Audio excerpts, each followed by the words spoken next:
One morning, the little bird stopped singing. It opened its beak, but no sound came out. The bird felt quiet inside, a little sad.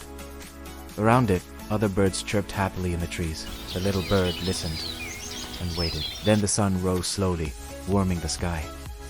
The bird took a small breath and tried again. This time, a soft song came out. It wasn't loud.